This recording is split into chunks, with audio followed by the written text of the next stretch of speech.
आज Doubtnut app download करें। Doubtnut पर अपने सभी गणित, रसायन विज्ञान, भौतिक विज्ञान और जीव विज्ञान के डाउट्स का करो सफाया।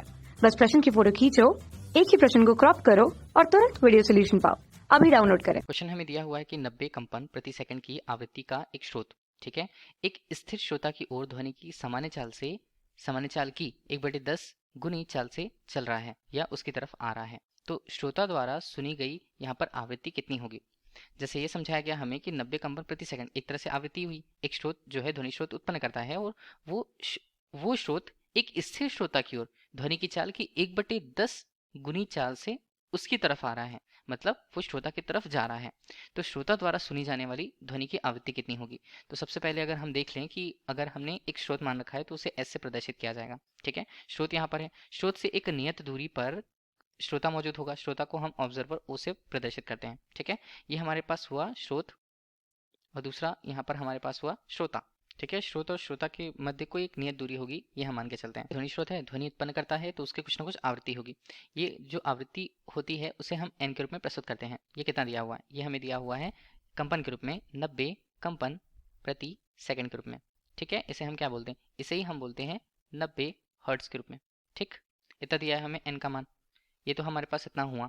अब देखिए ये तो स्रोत हुआ और श्रोता यहाँ पर मौजूद हुआ। जो स्रोत है उसने ध्वनि उत्पन्न करी, ठीक है। तो ध्वनि अगर उसने उत्पन्न करी है तो उसका कुछ ना कुछ वेग होगा, ध्वनि संचरण का वेग होगा v। अब ये बोला जा रहा है कि ये तो ध्वनि संचरण का वेग हुआ।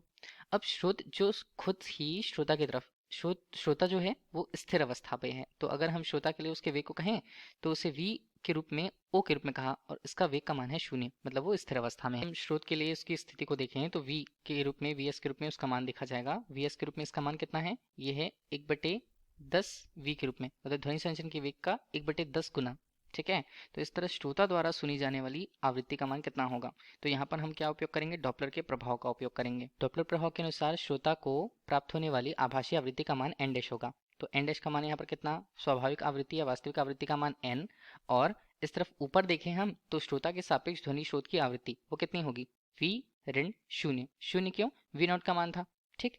इसी तरह अगर नीचे देखें तो स्रोत के सापेक्ष ध्वनि संचरण का वेग कितना होता है, तो वो होगा v, और दोनों की दिशा चूंकि एक ही ओर है, इसकी भी दिशा कहाँ होगी, इसकी भी दिशा श्रोता की तरफ ही होगी, तो दोनों के लिए उनका जो आपेक्षिक वेग का मान होगा वो कितना होगा, v ऋण v/10 के रूप में, ठीक।